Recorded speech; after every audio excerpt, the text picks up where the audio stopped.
Okay, our beloveds, the one thing that we are finding now is that the energies are shifting so much. If our another had done this message an hour ago, the topic would have been vastly different than what we offer now, because we bring the information that is most pressing in the now. If any of you have ever done biofeedback, where the machine tells you what your greatest stressors are in the moment, you will understand this concept, because there may be 100 things that are creating health issues within you, but this biofeedback will point out the biggest issues, the biggest stressors.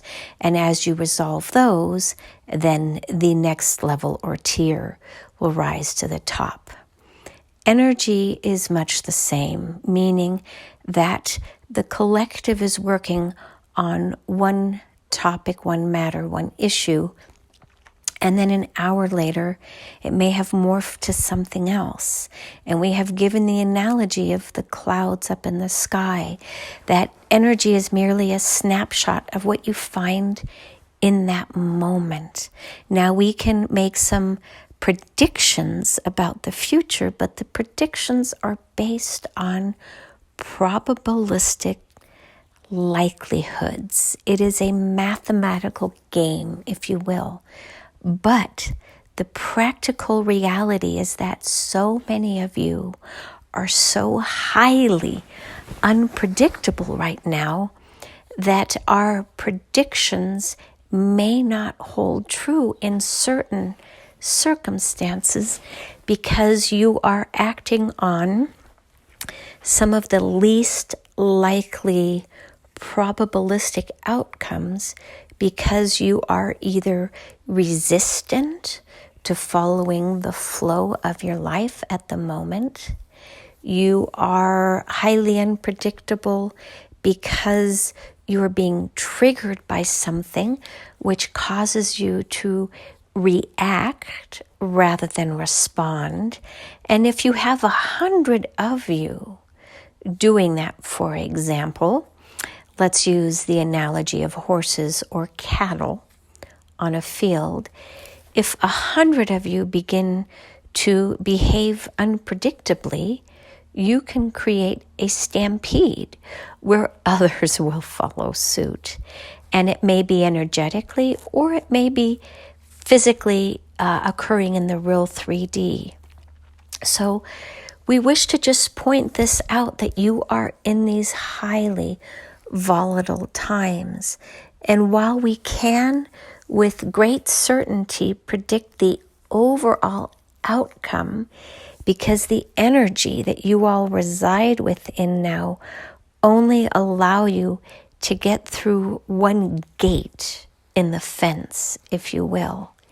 How you run around within the enclosure is still completely up to you. And you will bump up against the fences or one another.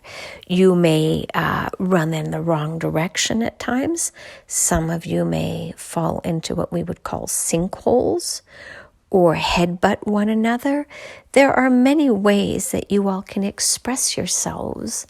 But the one thing that we can assure you with great certainty is that you all will go through that cattle chute and get to the other side, going where you are meant to go.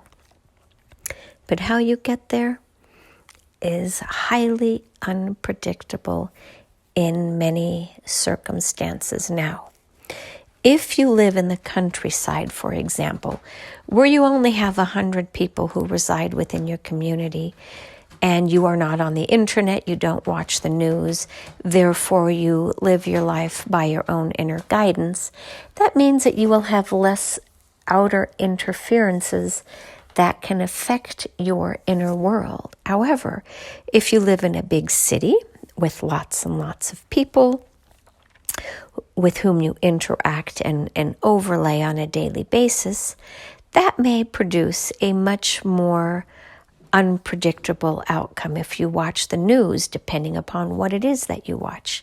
If you are on social media and are very attached to certain political, religious, emotional movements, and you watch something that causes you to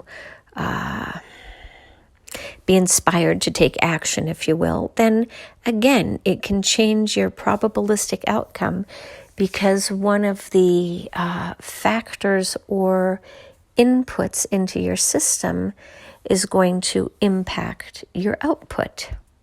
So just be aware that these are times of incredibly catalyzing events, and you are being impacted and affected and manipulated by many around you. It's just the natural consequence of life. So we just encourage you all to be aware of this, and that while you cannot control those around you, you can control your response. You can choose not to react out of anger, frustration, fear, or something like that. And you can also choose a response, which is not to respond, just to simply sit and say, I think I'm just going to observe right now and not stick my fingers in that mud pie, because somehow I feel like I don't understand all of the components, and therefore I think I should observe more, speak less, go within more to figure out what's really going on, and most importantly, as we always share, to figure out why the outer world is expressing itself and what it is here to teach your inner world, how you can become the best version of you in any given day. And many of you will be called towards activism now.